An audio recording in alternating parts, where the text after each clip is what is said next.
Hey everyone, happy Monday. We are going to talk about money things in this show again because money affects us every day. And I know we're all busy, but that's why I'm here to talk about it so you don't have to do it.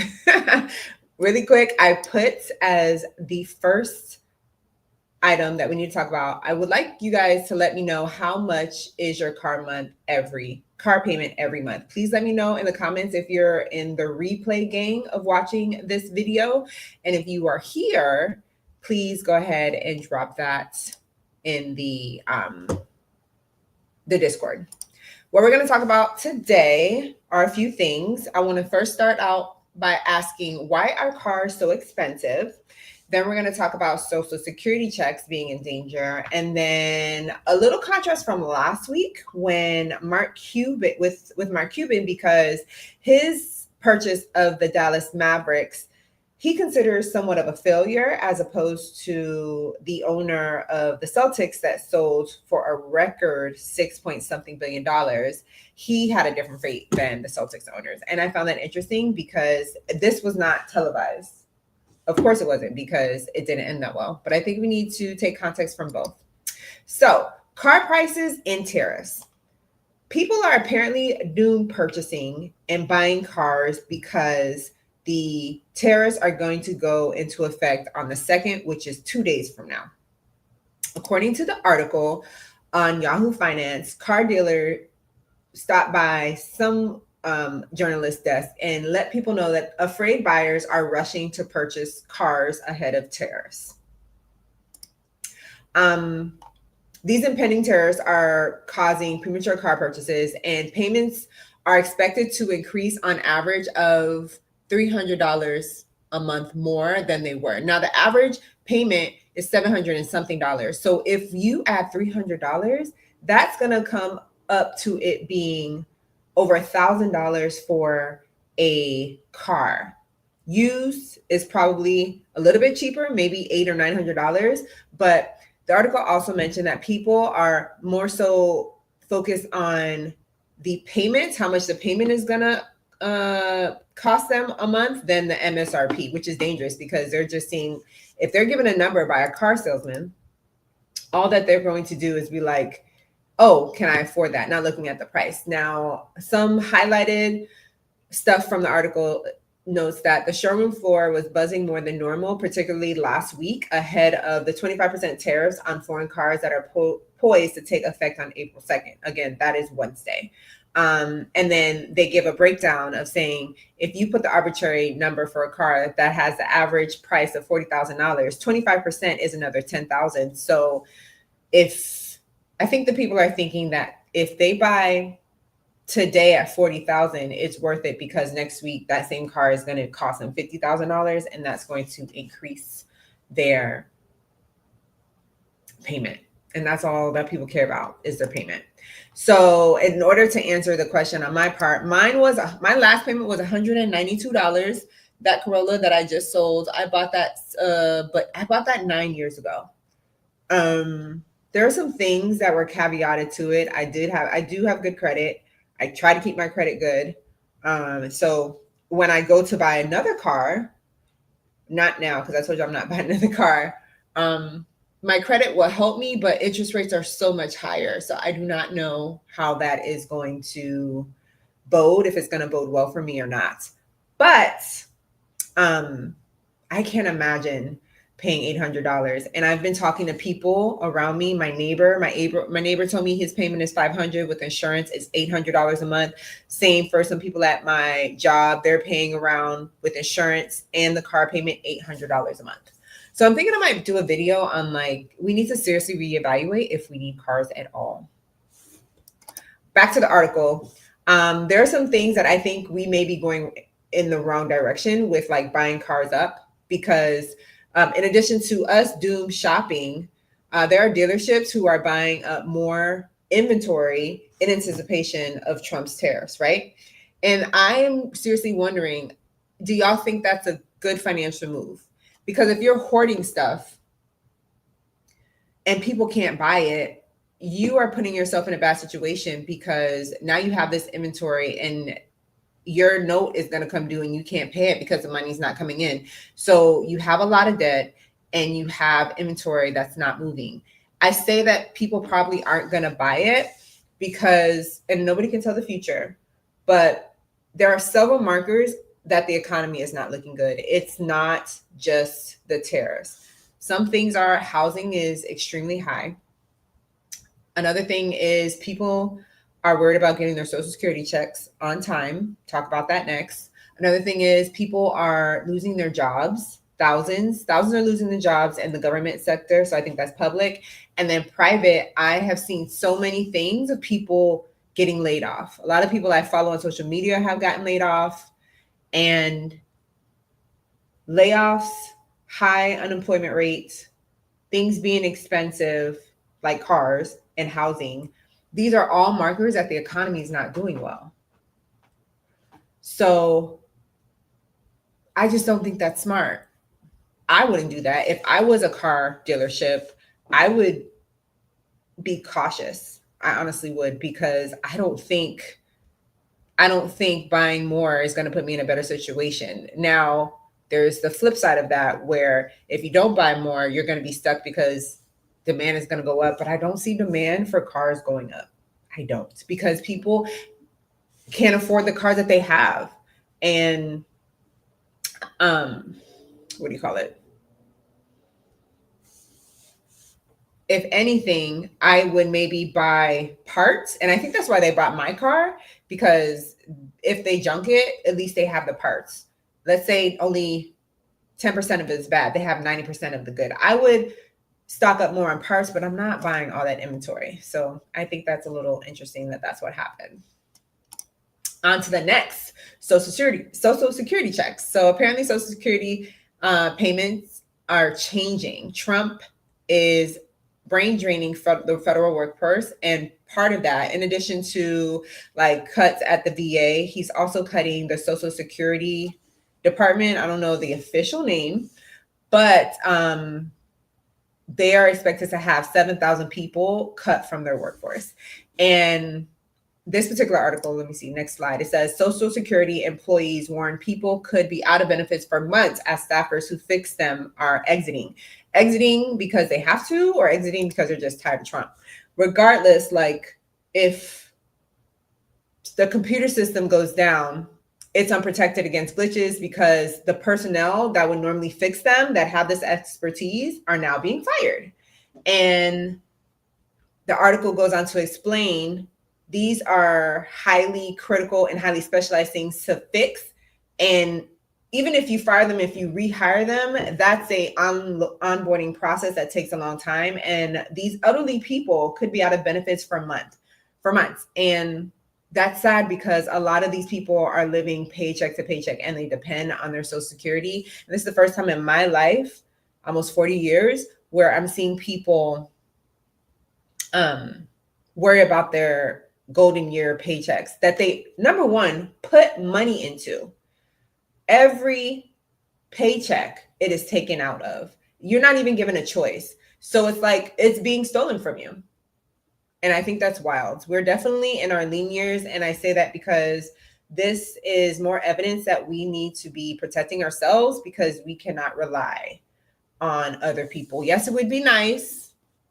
I'm not saying that what they're doing is right. It's not right, but it's okay. Like the great late Whitney Houston said, we have to protect ourselves. Yes, John C., it's very wild. I agree. Like, if y'all are going to cancel Social Security, me at 38 right now, I don't want y'all to take the $123 that y'all take out of my paycheck, I think, every 2 weeks. Let me invest it, because what do you mean you're just going to take my Social Security check?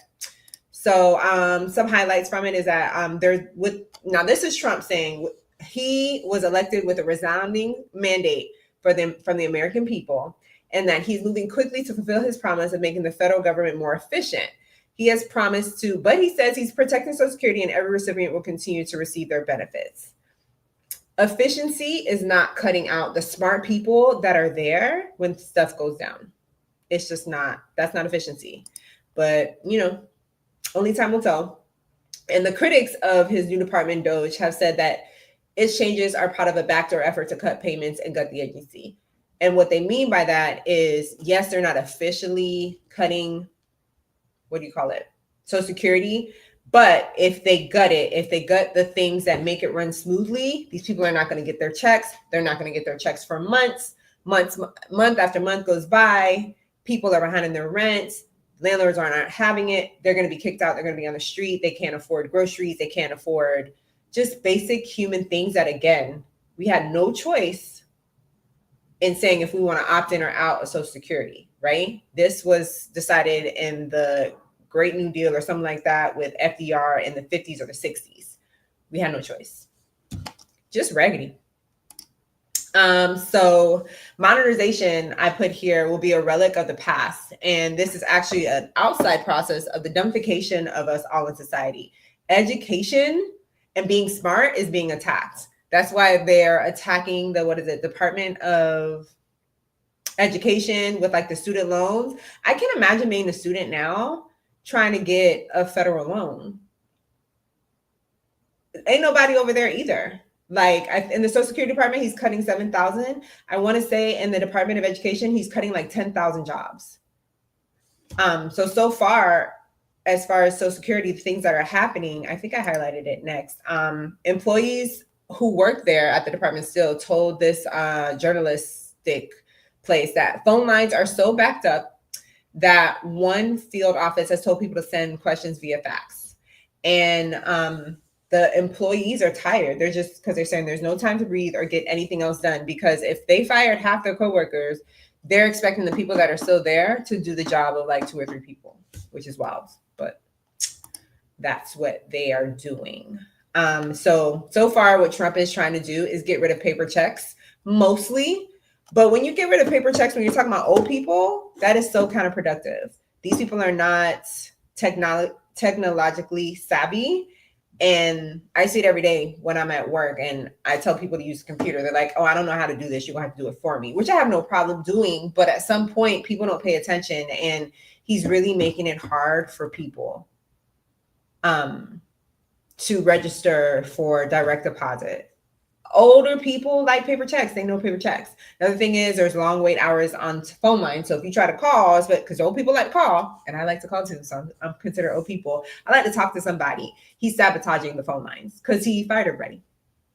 And that's going to lead to financial ruin of our elderly. And I think that it's going to have a domino effect on the public sector as well. So if you are someone who is investing in your 401k, which is great because you're not relying solely on Social Security, because now we know we can't. Does this have consequences for us? Also, brokerage accounts. I think it's something we really need to ask ourselves, because that's wild. And the last thing we're going to talk about, the Dallas Mavericks and the investment. So last week I talked about the Celtics because I was amazed. Like, dang, 20 years and you made $6 billion. That's amazing.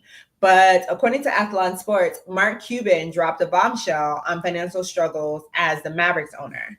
So this is a picture of Mark Cuban, and I don't know if you guys can see it here, but he was quoted for saying that I did every damn thing I could for 23 years.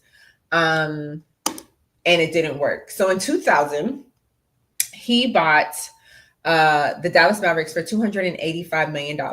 And in 2023, he sold it, which this wasn't advertised. And that's probably on purpose because it wasn't like a super big sale. I mean, to me, it would be. But he sold it for $3.5 billion. And he didn't sell it completely. He sold a majority stake. He sold 70%. So he still has like 20-something percent in it. But the article goes on to say that out of the 23 years that he had it, it was only profitable out of 2. Now, I used to work in the industry where that happened all the time. My employer, I used to work in a pharmacy. Every year we were not profitable. And I'm just like, I could have told y'all that. But there were a lot of things that they were doing that I'm like, this isn't going to make us money. And it didn't. So it made me realize that unprofitable businesses are, what do you call it? They're more common than you think.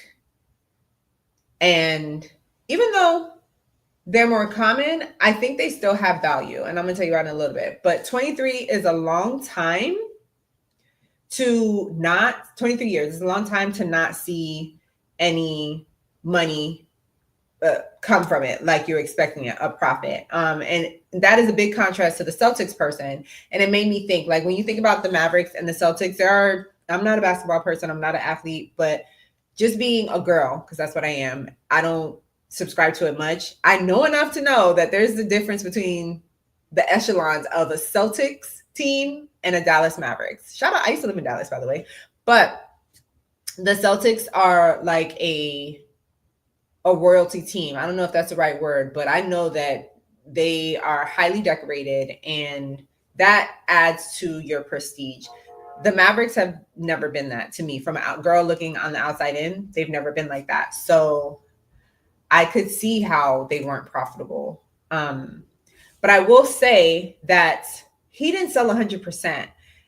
He still has a 20% stake. And that makes me think that even though it wasn't profitable, it is still more valuable to have a business than not a business, even sometimes when it's not as profitable as you want.